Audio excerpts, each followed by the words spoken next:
Bismillahirrahmanirrahim. Assalamualaikum warahmatullahi wabarakatuh. Waalaikumsalam warahmatullahi wabarakatuh. Oke, baik. Pada kesempatan kali ini kita akan melakukan diskusi mengenai pengantar finansial teknologi dan juga ekosistem fintech. Baik, dengan siapa di sini? Dengan saya Kusnisari dengan ujung NIM 014 atau lebih lengkapnya dengan NIM B1 B123 014. Oke, langsung saja. Apa yang melatar belakangi munculnya fintech setelah krisis keuangan global tahun 2008? Krisis keuangan global tahun 2008 merupakan titik balik yang melahirkan gelombang baru dalam sektor keuangan. Pada masa itu, banyak bank dan lembaga keuangan besar mengalami kebangkrutan. Hal ini membuat masyarakat kehilangan kepercayaan pada lembaga keuangan tradisional. Nasabah merasa tidak lagi aman, terlalu rumit dan transparansi dalam mengelola itu tidak lagi ada. Selain itu, pasca krisis, regulasi di sektor perbankan diperketat. Bank diwajibkan menambah modal inti, memperkuat manajemen risiko, dan lebih fokus pada kepatuhan regulasi. Dampaknya, bank cenderung mengurangi inovasi dan memperketat pemberian kredit, terutama bagi usaha kecil dan menengah atau UMKM. Akibatnya, banyak individu dan pelaku usaha kesulitan mendapatkan akses pembiayaan. Kondisi inilah yang membuka jalan bagi fintech untuk hadir dan menawarkan layanan alternatif yang lebih cepat, aman, mudah, dan transparan. Dengan memanfaatkan internet, smartphone, dan teknologi digital lain, perusahaan fintech mampu menyediakan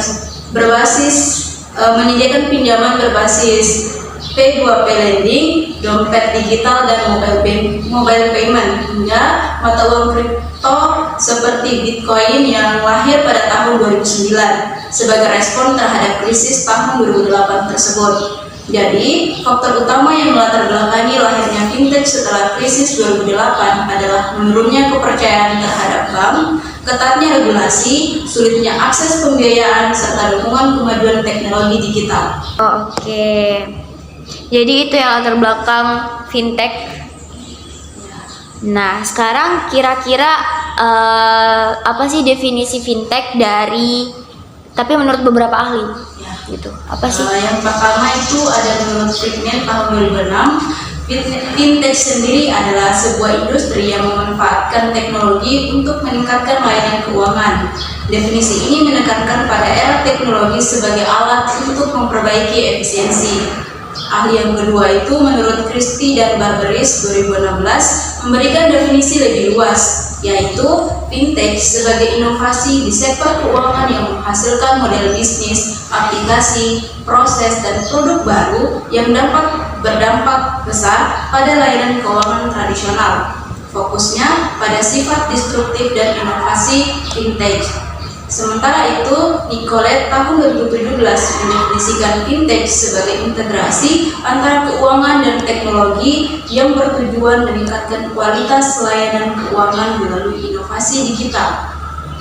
Perspektif inilah melihat fintech sebagai upaya transformasi sistem keuangan dengan dukungan teknologi modern. Yang itu selanjutnya ada Blackstad dan Allen tahun 2018 menambahkan sudut pandang sosial bahwa fintech bukan hanya teknologi tetapi juga fenomena sosial yang mengubah cara masyarakat berinteraksi dengan uang dan layanan keuangan. Jadi, fintech tidak sekedar instrumen bisnis tetapi juga membawa perubahan perilaku dalam kehidupan sehari-hari. Ada juga menurut OJK atau Otoritas Jasa Keuangan yang memberikan definisi formal bahwa fintech sebagai inovasi pada industri jasa keuangan yang memanfaatkan penggunaan teknologi. Dengan demikian, definisi fintech dapat didefinisikan dengan 4 dimensi, yaitu teknologi, inovasi, ekosistem sosial, dan regulasi. Oke, nah selanjutnya tentang fondasi fintech. Apa sih yang dimaksud dengan era fondasi fintech dan kira-kira teknologi apa saja yang lahir pada masa itu? Era fondasi fintech pada tahun 1960 sampai 1980 adalah periode awal ketika teknologi mulai diterapkan dalam layanan keuangan modern, meskipun belum berbasis internet. Disebut fondasi karena pada era inilah diletakkan dasar-dasar infrastruktur keuangan digital. Adapun teknologi penting lahir pada masa itu adalah pertama ATM, yang pertama kali dipasang pada tahun 1967. Kehadiran ATM merevolusi perbankan karena memungkinkan nasabah menarik uang tunai kapan saja tanpa harus datang ke teller. Kedua, kartu kredit mulai populer dan digunakan secara luas sebagai instrumen pembayaran non tunai, sehingga masyarakat mulai terbiasa dengan transaksi tanpa uang tunai. Selanjutnya, pada tahun 1973 lahir jaringan komunikasi antar bank internasional yang bernama SWIFT atau Social Worldwide Interbank Financial Telecommunication. Jaringan ini memungkinkan transfer dana antar bank lintas negara dilakukan lebih cepat dan aman. Selain itu, pada tahun 1971 berdirilah Nasdaq, yaitu bursa saham elektronik pertama di dunia yang menjadi simbol awal digitalisasi pasar modal. Dengan kata lain, era fondasi ditandai dengan lahirnya ATM, kartu kredit, SWIFT, dan bursa saham elektronik. Semua inovasi ini menjadi pijakan awal bagi era digitalisasi dan justru fintech di kemudian hari. Oke, jadi itu ya tadi era fondasi fintech toh. Nah, berikutnya kenapa sih periode dari tahun 1980 sampai tahun 2008 itu disebut-sebut jadi era digitalisasi fintech? Pada periode tahun 1980 sampai 2008 disebut sebagai era digitalisasi fintech atau fintech 2.0 karena pada masa ini layanan keuangan mulai beralih dari sistem manual atau analog menjadi berbasis digital. Pendorong utamanya adalah kemajuan teknologi komputer pribadi, internet, dan jaringan komunikasi global. Pada periode ini, bank mulai memperkenalkan internet banking yang memungkinkan nasabah melakukan transaksi tanpa harus ke bank. Layanan seperti transfer online, pembayaran tagihan, dan pengecekan saldo menjadi hal yang biasa dilakukan melalui komputer. Pasar modal juga mulai terdigitalisasi dengan munculnya online trading yang memberikan akses lebih luas kepada investor untuk membeli dan menjual saham dari mana saja. Salah satu tonggak besar era ini adalah lahirnya perusahaan pembayaran online seperti PayPal tahun 1998 yang memungkinkan transaksi e-commerce lintas negara secara cepat dan aman. Selain itu, jaringan komunikasi antar global seperti SWIFT semakin meluas penggunaannya, memperkuat konektivitas keuangan internasional. Singkatnya, periode ini disebut era digitalisasi karena teknologi digital mulai digunakan secara luas dalam layanan keuangan, dari internet banking, online trading, hingga pembayaran elektronik. Namun, meskipun sudah terdigitalisasi, pemain utama masih didominasi oleh bank tradisional. Fintech startup belum begitu menonjol hingga krisis 2008 memicu era disrupsi berikutnya. Nah, terakhir ini untuk pengantar fintech, satu lagi saya mau tanyakan, coba jelaskan karakteristik utama fintech itu apa saja sih? Karakteristik fintech sendiri memiliki 4 karakteristik utama yang membedakan dari sistem keuangan tradisional. Pertama yaitu disruptif. Fintech mengubah cara kerja industri keuangan tradisional. Layanan yang sebelumnya hanya bisa dilakukan oleh bank kini dapat diakses melalui aplikasi. Misalnya P2P Lending menantang perang bank dalam menyalurkan kredit. Yang kedua yaitu inklusif. Fintech membantu masyarakat yang sebelumnya tidak memiliki akses ke bank untuk bisa mendapatkan layanan keuangan. Contoh, dompet digital dan aplikasi pembayaran yang menjangkau pedagang kecil dan masyarakat di daerah terpencil. Yang ketiga itu ada inovatif. Fintech menghadirkan produk dan layanan baru berbasis teknologi seperti blockchain, artificial intelligence atau AI, big data, dan cloud computing. Teknologi ini membuat layanan efisiensi, aman, dan memudahkan kebutuhan pengguna. Yang keempat itu ada kolaboratif. Fintech tidak selalu bersaing dengan bank, tapi juga bekerja sama. Misalnya melalui konsep open banking dan interaksi API, fintech dan bank dapat saling melengkapi untuk memberikan layanan terbaik bagi nasabah. Terakhir itu ada regulatory driven. itu dipengaruhi oleh regulasi. Karena fintech terkait erat dengan sistem keuangan yang sensitif, regulasi menjadi faktor penting. Regulator menjadi OJK, seperti OJK dan Bank Indonesia menetapkan aturan sandbox, perizinan, dan keamanan data untuk melindungi konsumen dan menjaga stabilitas sistem keuangan. Oke, thank you. Oke, jadi itu tadi tentang pengantar fintech. Ada dari latar belakangnya, ternyata latar belakang fintech itu bermula di krisis keuangan global ya tahun 2008, terus sampai di karakteristik utama fintech. Lalu kita masuk ke ekosistem fintech. Nah, biasa kan kalau orang dengar ekosistem itu lebih akrab dengan tumbuhan atau hewan gitu. Ternyata fintech ada juga ekosistemnya. Nah, sebenarnya apa sih yang dimaksud dengan ekosistem fintech dan kenapa ekosistem fintech ini penting untuk memahami perkembangan industri itu? Oke, ekosistem fintech adalah sebuah jaringan yang terdiri dari berbagai aktor, baik itu dari regulator, bank, perusahaan fintech, investor, penyedia infrastruktur, maupun konsumen dan UMKM yang saling berinteraksi untuk menciptakan, mengembangkan, dan menggunakan layanan keuangan berbasis teknologi.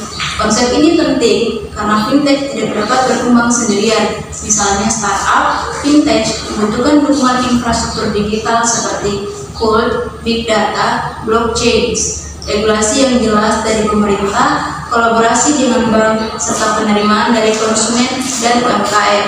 Dengan melihat fintech sebagai ekosistem, kita bisa memahami bahwa pertumbuhannya tidak hanya dipengaruhi oleh teknologi itu sendiri, tetapi juga faktor regulasi, kolaborasi, literasi digital, dan kebutuhan pasar. Ekosistem fintech ibarat sebuah lingkaran. Startup menciptakan inovasi, konsumen menggunakannya, bank dan investor mendukung, regulator mengatur, dan infrastruktur menjadi fondasi. Jika salah satu elemen lemah dan tidak saling berkaitan, perkembangan industri pun akan terhambat.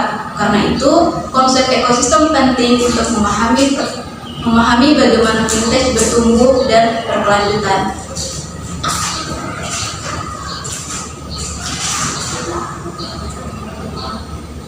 Nah, setelah itu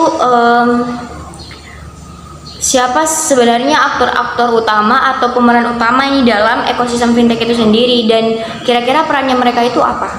Oke. Aktor utama dari fintech itu ada 6. Yang pertama itu regulator, itu seperti OJK, Bank Indonesia, Kominfo, dan lain-lain. Perannya itu membuat aturan, memberikan izin, menjaga stabilitas sistem keuangan, dan melindungi konsumen melalui regulasi seperti POJK dan sandbox regulasi. Aktor yang kedua itu ada bank dan lembaga keuangan tradisional. Perannya menjadi mitra maupun kompetitor bagi startup fintech. Bank menyediakan infrastruktur pembayaran, open banking API, dan akses permodalan. Aktor yang ketiga itu startup fintech. Perannya itu menawarkan produk inovatif seperti P2P lending, e-wallet, robo-advisor, dan insurtech. Mereka biasanya lebih lincah, lebih berinovasi, dan fokus pada segmen pasar tertentu.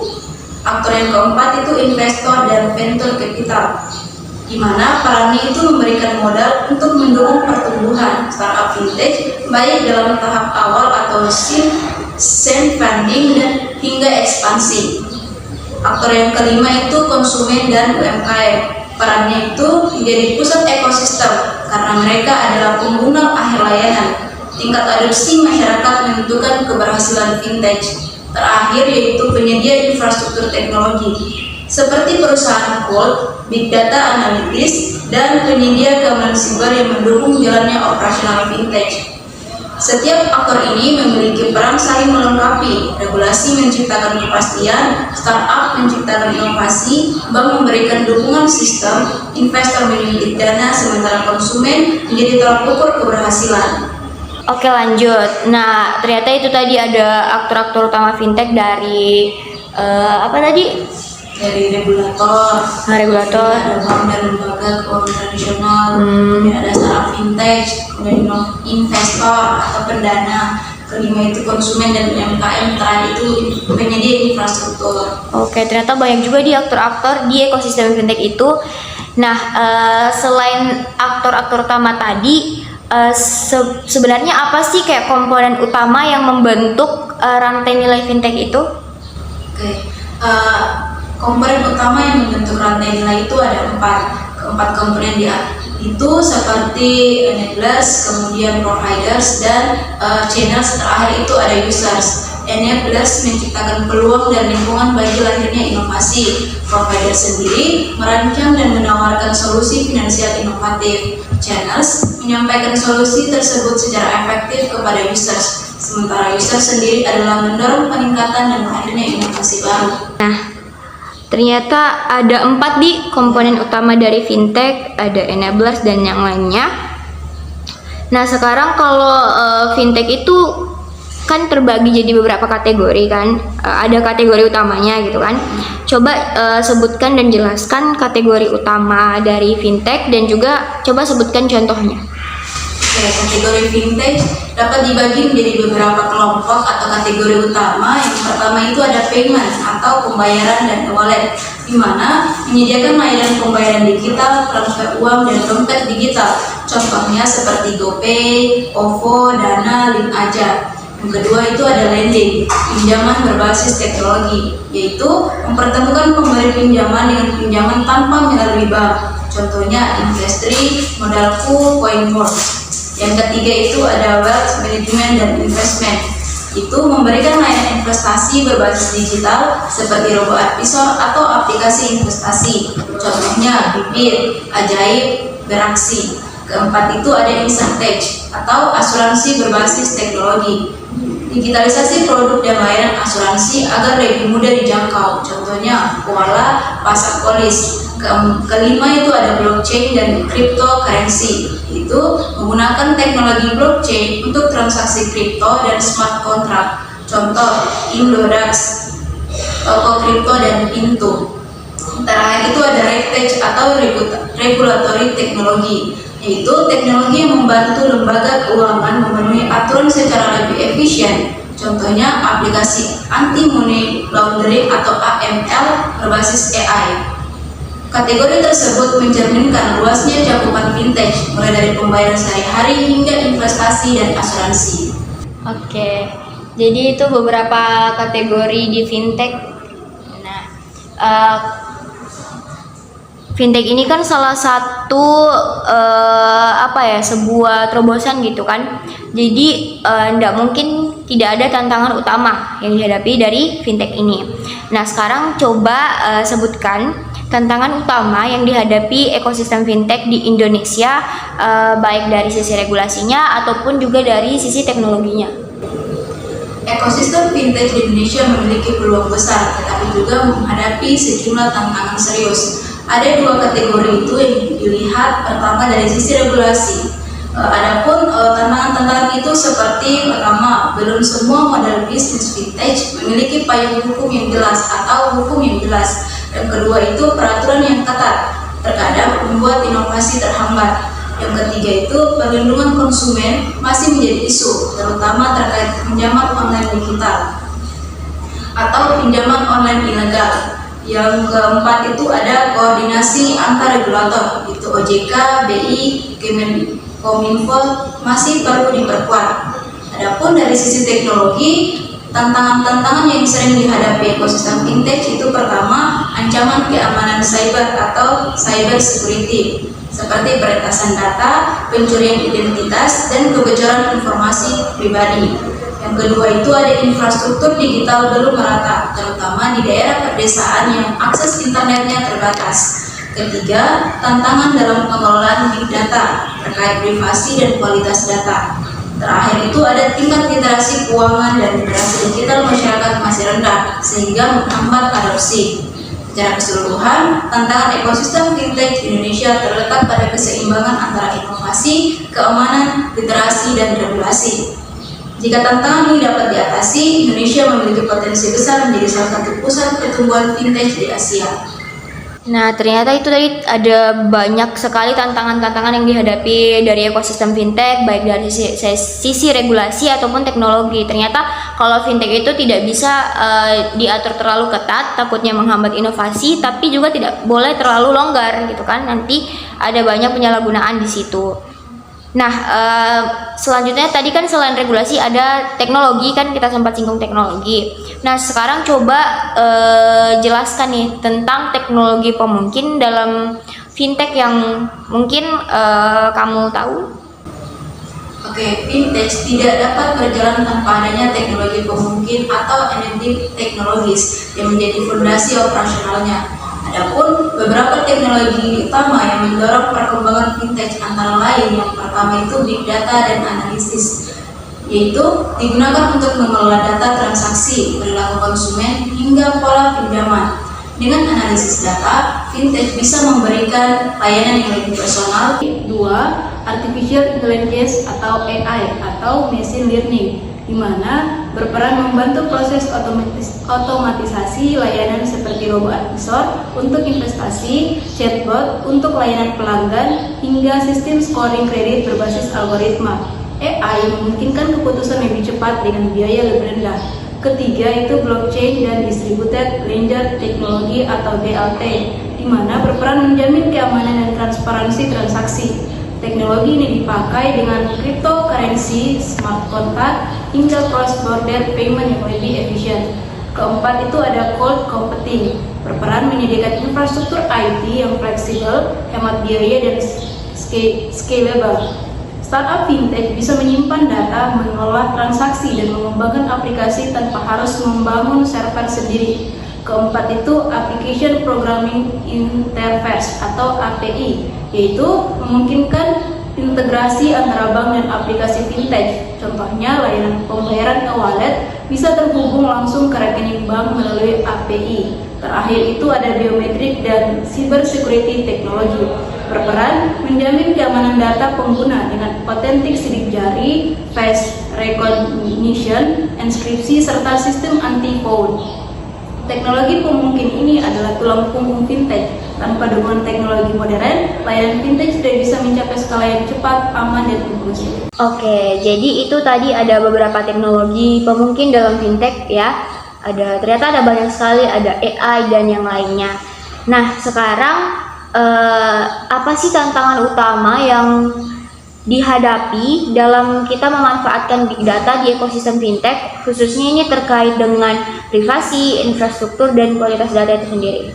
Pemanfaatan big data memberikan banyak manfaat, tetapi juga menghadapi tantangan besar. Antara lain, pertama, privasi dan perlindungan data.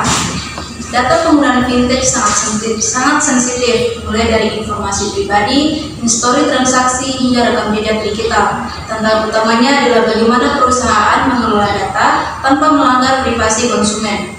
Kasus kebocoran data menjadi ancaman serius. Yang kedua, infrastruktur teknologi.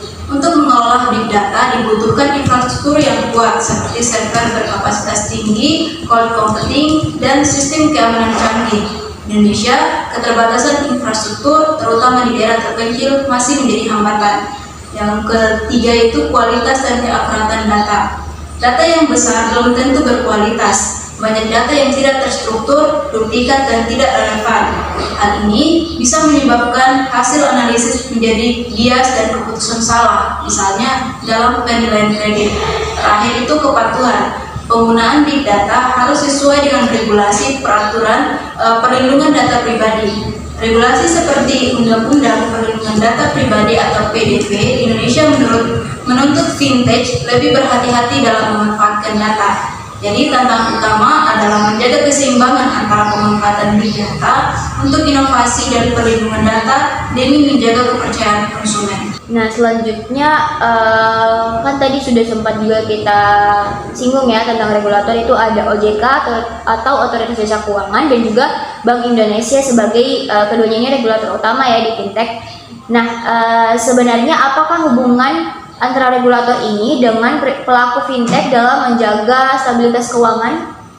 Regulator atau pelaku fintech memiliki hubungan yang saling melengkapi. Tujuan utama regulator adalah menjaga stabilitas sistem keuangan dan melindungi konsumen, sementara pelaku fintech fokus pada inovasi layanan.